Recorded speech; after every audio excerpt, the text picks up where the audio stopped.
Only mode. Hello and welcome to the April 18th edition of Third Tuesday Conversation. We're glad to have you with us. My name is Danica Olson and I can't get the PowerPoint going. There we go. And I am your host. If you are joining us for the first time, welcome. And if you're joining us for the 21st time, welcome. We're glad to have you. Today we have two guests with us, Brian Krause and Anita Smallin. And they're here to talk to us today about inclusive faith formation and the theology of disability. Welcome, you two. Thanks. Hi. Awesome. Okay, so if you haven't joined us before, you'll be able to join in the conversation by typing in your questions in the questions box in your little dashboard. So feel free to submit those at any time along the conversation, and we'll pass them on just a little bit later in the broadcast. But also, we would love if you'd join us by live tweeting using the hashtag 3TC. Before we talk about theology of disability and inclusive faith formation, maybe Brian, will have you go first to tell a little bit about yourself and what you're doing when you're not being a pastor. All right, I'm Pastor Brian Krause at Trinity Lutheran Church in Arcadia, Ohio. I've been a pastor here for more than 2 years now. I've been a pastor overall for nearly 8 years now. I'm losing track of the years, but I've been a pastor for a while. When I'm not doing my pastoral work, I'd like to do stuff with the Scouts. I'm very active in the Scouts. I'm the Cub Master of our local Cub Pack. I like to go camping when I can, but working on Sundays kind of makes it hard to get back to work, of course. So I've got a mild form of cerebral palsy. When I was 19 hours old, the same day I was born, I had a cardiac arrest, which I believe led to the cerebral palsy. So I've grown up all my life as a person with a disability, and so a lot of what I talk about is personal experience for me, things that I've gone through in my own life. So that's a little bit about me. All right, and you're leaving for Germany in the morning. Yes, I am. I'm leaving for Germany. Our group gets together at a church in Findlay, Ohio tomorrow to get on a bus to go up to Detroit. So we're leaving from the church at 10:15, flying out of Detroit at 3:30 Eastern time. So by the time you guys are going to bed tomorrow night, or maybe after you're going to bed tomorrow night, I should be beginning my day Thursday in Germany. So Awesome. That's great. And Anita, do you want to tell us a little bit about you and what you're up to these days? Yeah, my name is Anita Smallin. I am the Director of Youth and Family Ministry at Trinity Lutheran Church in North Bethesda, Maryland. Just to put this in context, we're about 2 miles away from the National Institute of Health, so we're in the DC suburbs. I've been here for I just started year 4, so 3 years. I've been in ministry for, I think I'm in my 16th year. What do I do when I'm not here? I am a classically trained soprano, so I wind up singing with various choirs and recitals and whatnot in the DC area. And then I also am in the background learning American Sign Language. I've taken almost all of the classes that I can at my local community college. And what else do I do? I'm trying to learn how to knit. Cool. That's my most recent thing. Yeah. That's awesome. And you have a goat on your shoulder in your picture. Yes. So there's a place, there was a place in down in near Charlottesville, Virginia that had a goat open house. And so it was basically they needed people to cuddle baby goats. And so literally you walk into a pen and sit down and baby goats come like flocking to you. Oh my God. And they hand you a bottle when you walk in, so you get to bottle feed baby goats for a day. Cute. It was amazing. That's awesome. It was so cool. Super fun. Well, I'd like to open the conversation, Brian, with you telling us about the theology of disability, so that we all are starting on the same page as we have this conversation. all right. So for the theology of disability, what I like to talk about is some attitudes that I've encountered. Many people with disabilities have encountered, and attitudes that are just not helpful, and things that we need to be aware of, attentive to, and try to work with and change in the church. So I'm just kind of going through my slideshow that you can't see it. I'm on my screen, so I'm looking at my notes from my presentation at the extravaganza back in January. So I'm kind of taking from that. Great. But one of the attitudes is tokenism, and this idea that if we have one person, then we're good. Like, we have one person with a disability, then we are good. Or if we have a ramp, then that solves the problem. And one thing that we need to realize is that disability is a very wide and diverse field. So when we're talking about making the church more accessible to people with disabilities, we need to realize that there's a lot of things that have to happen. And maybe your church can't do all of those things, and maybe not all those things are needed. Not every church is going to be able to provide sign language interpreters, but we definitely do need more of those in the church. So there's disability is about more than building a ramp. Accessibility is not about more than building a ramp. So there's a lot that we have to do. Another attitude is paternalism. And paternalism is this idea, is this attitude where we like to do things for people. We see them struggling, and we like to do things for them that they could probably do for themselves. And a lot of the times when it comes to people with disabilities, we're not very good at asking them if they need help. We often just throw ourselves on them.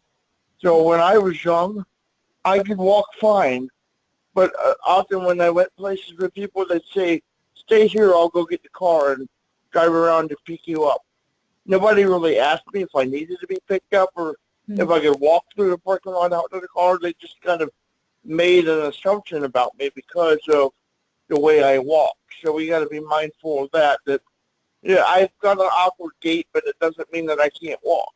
Sure. Then ableism, which is just the realization that a lot of the world is not built for people with disabilities. And there's just a lot of, also the attitudes that people hold are not conducive to welcoming people with disabilities. So we talk about, for instance, having a ramp to get into the building. That's a good thing for a church. But when you're in worship and you have people come up to the chancel for Holy Communion, and you got 3 or 4 steps up to the chancel, but no ramp up to the chancel, well, fine, they can get into the building. But when you have a community gathering up in the chancel for Holy Communion, you've basically excluded anybody who can't go steps from gathering around the table. Sure. So things like that, we think about the big things, like the ramp to get in the front door, but we don't always think about all the other little things. I think bathrooms are another big issue, that a lot of church bathrooms just are not big enough for wheelchair users. And another attitude is this idea that people with disabilities are a burden. I encountered this when I was at the Gale event in 2012 in New Orleans, I think it was. I did a Bible study there for the Dale event. Dale, the old name of it, definitely Able Youth Leadership event for the kids with disabilities before the National Youth Gathering. I was doing a Bible study there, and one of the parents, told me the story that she went to the youth director at her church with her daughter and asked that her daughter be included in the youth group. And the youth director told her that they would have to dump down the material so much that it wouldn't be fun for the other kids. Oh, my. So there's a sense out there that including youth with disabilities or people with disabilities in the church it requires a lot of work, and it's really hard, and then it's not fun for everybody else because you got to dumb it all down. That's just a horrible attitude to have. Totally. As the body of Christ, I think that we can all learn something from each other, even if somebody in my youth group can only understand things at like a first grade level, but they're 16 years old. There's no reason to exclude that person from the youth group, Right. and treat them like they're a 16-year-old, and include them, and I'm sure that the other youth will learn a lot from having that person in their presence. Certainly, we're not going to learn anything by having them absent. Right. So those are a few things to get us started. Okay, thank you. That's helpful. I'm wondering, what does it mean to be created in the image of God, Imago Dei, when we all are so different?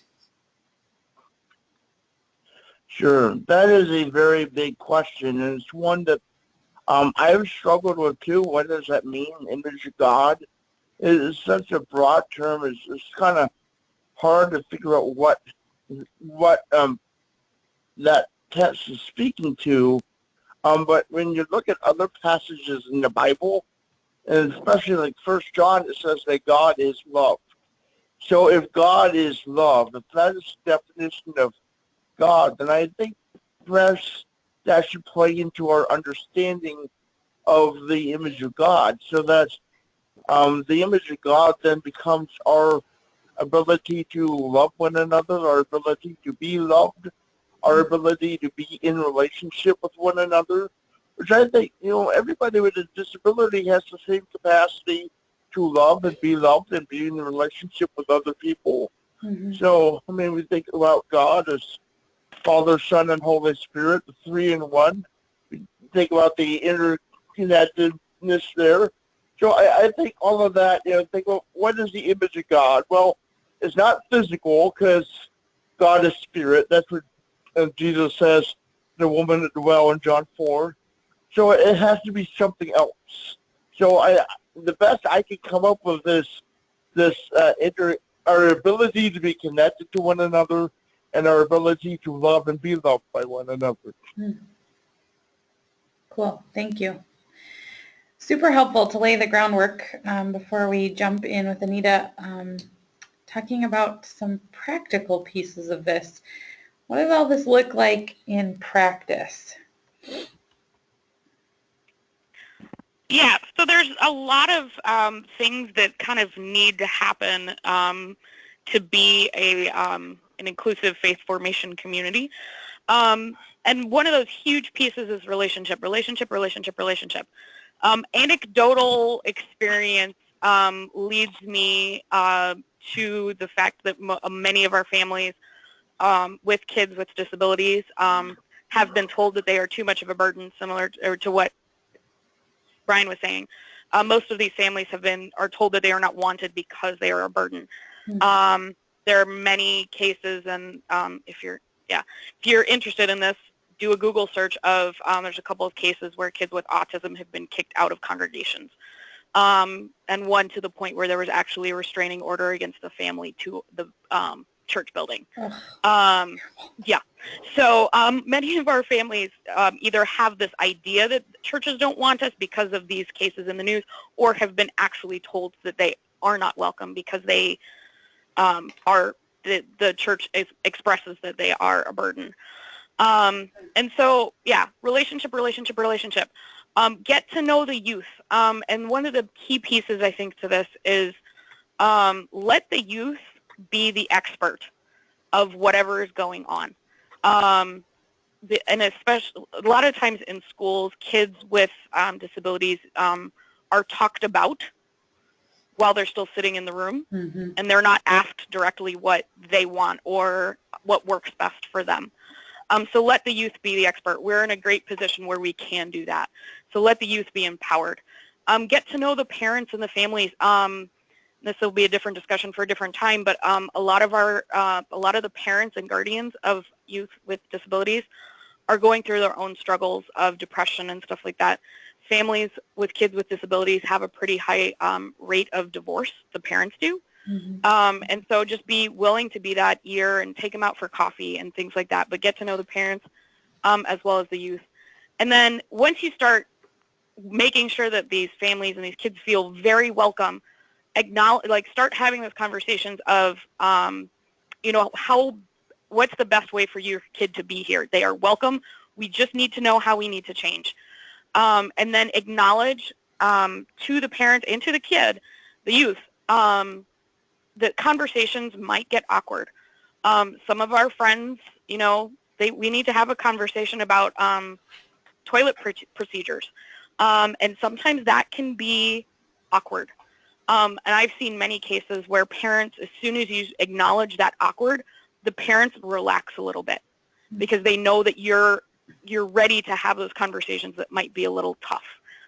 Ask the youth what works best at home and at school, because sometimes, we might not think of it and we might be trying to do something. No, if they already know and are willing to share that, just ask them. Mm-hmm. Same with the parents. And then one of the things that I have been toying with, okay, back up.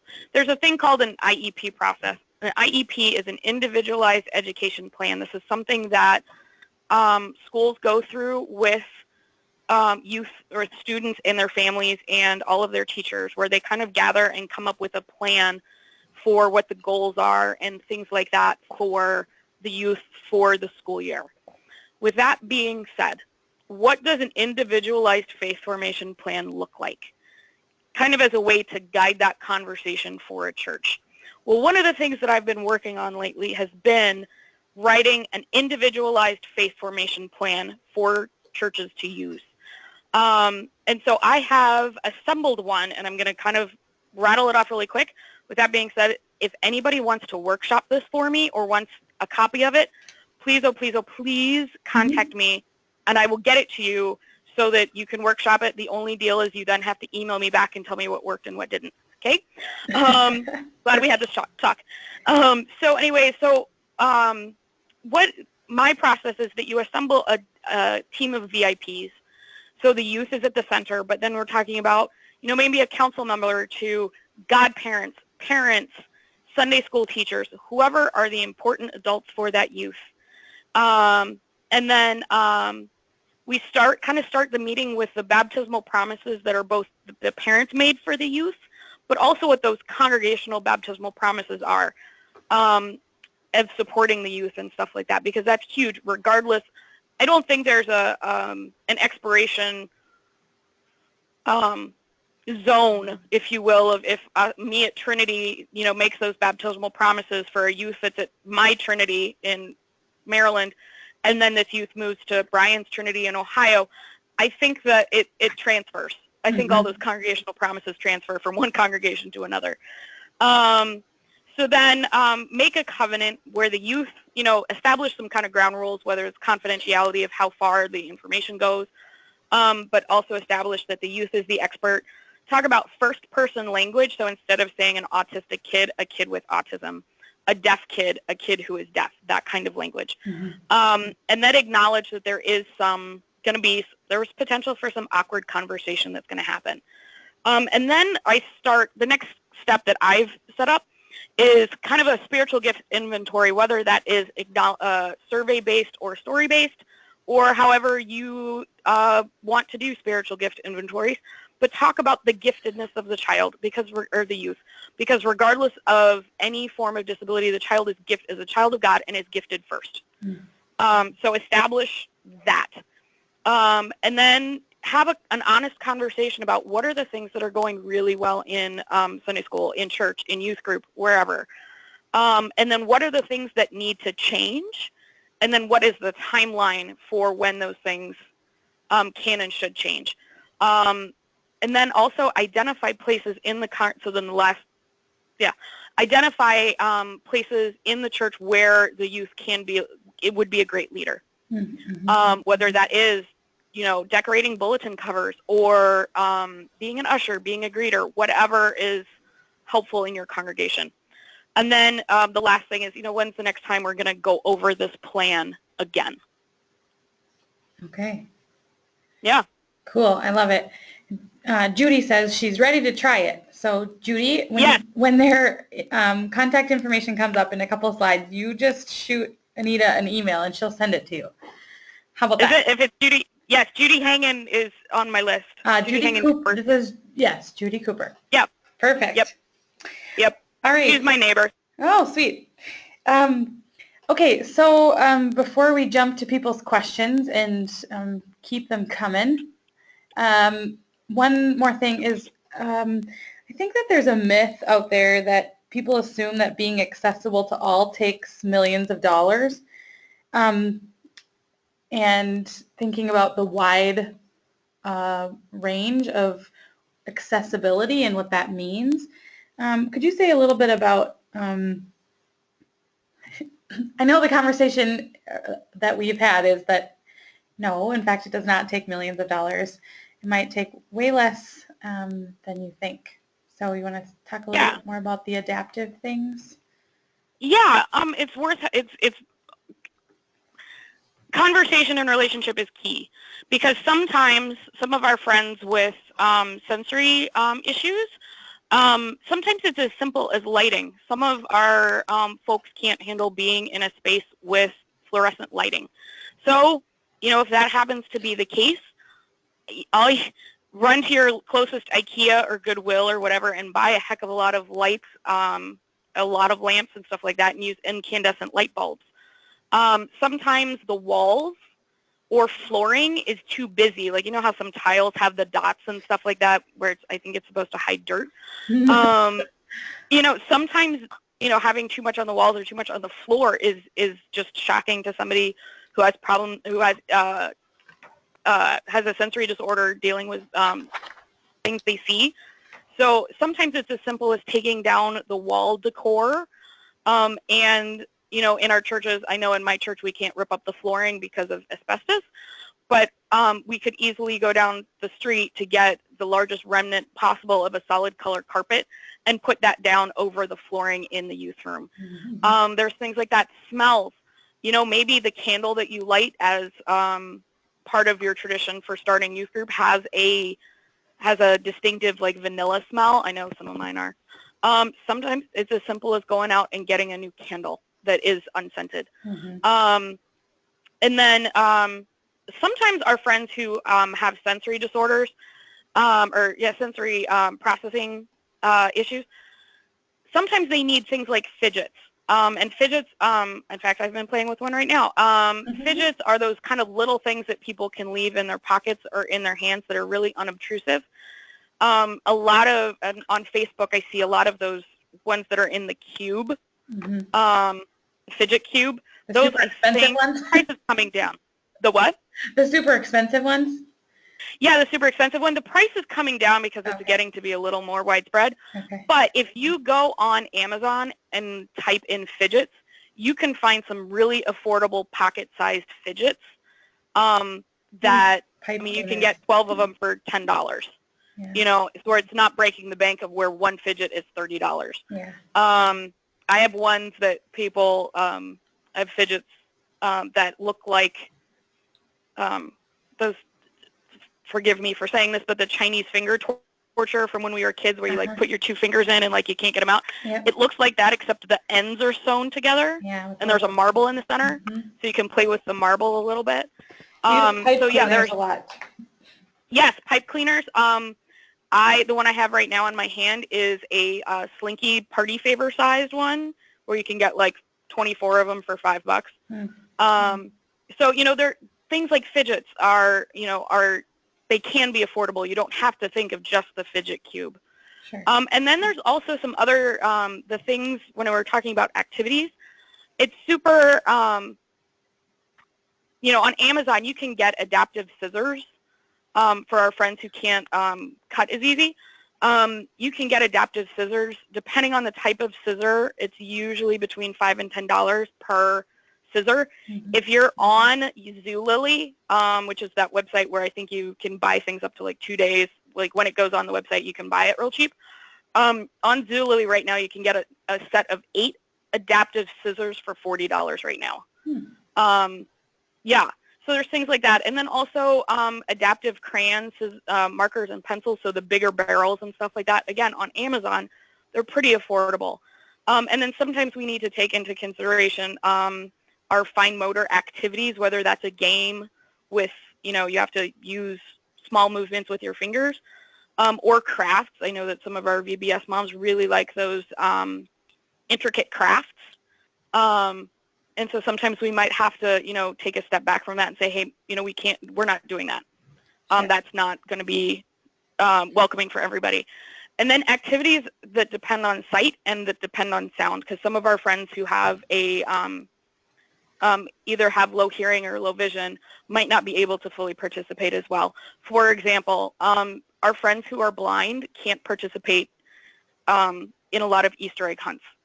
And so you have to find, if you're going to do an Easter egg hunt and make sure that it's going to be completely inclusive, you're going to have to find those eggs that have beepers in them so that kids with low vision can find them. Cool. Good tips. I think in thinking about this, one thing that helped me, I was always nervous about having the conversation about what helps to make a kid's experience successful, or what I can do to help make their time at church be positive, because I was nervous that I might offend or say the wrong thing or those kinds of things.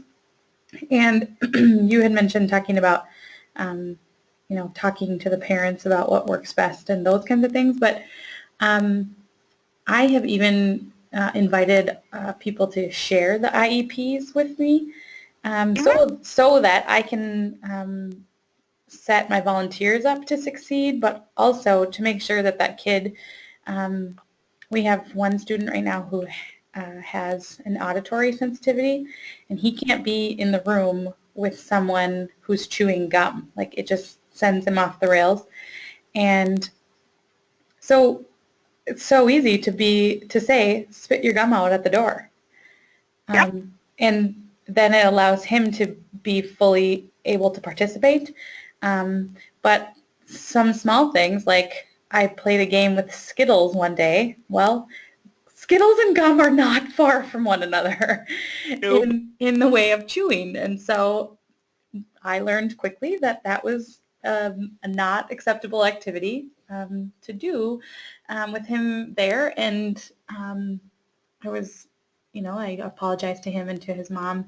But it's just those kinds of things that, like, it's not hard to make those tweaks to make sure that everybody is welcome and able to fully participate. So exactly.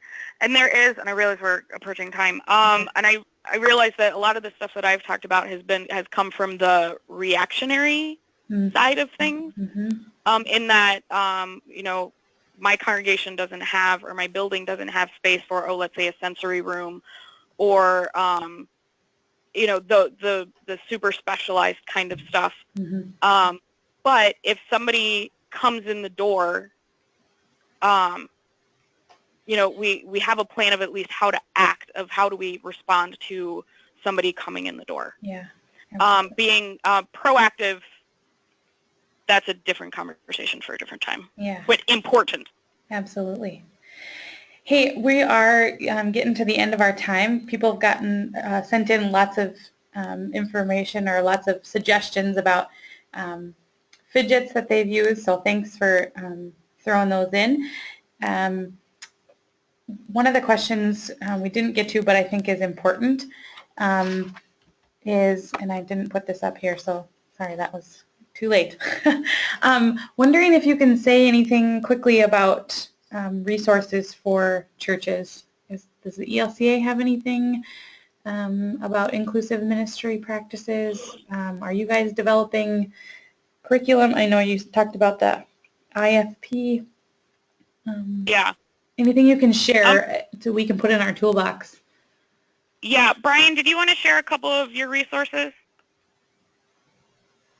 I did some, I developed a camp program, Camp Able, that I've done at Joy Ranch, so I've got Bible studies from that. As the disciplinary ministry team at Churchwide, we're always looking to collect what's out there and learn about what's out there, and we're trying to compile a list to help people.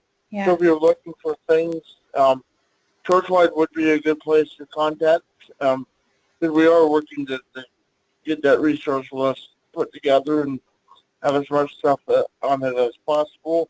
And, if you've got, if you need some funding for something, there's the possibility that we might be able to help fund it too. Cool.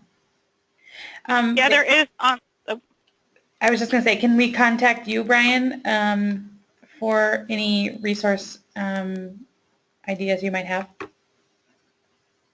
in the meantime? Sure. Before that resource list is set up?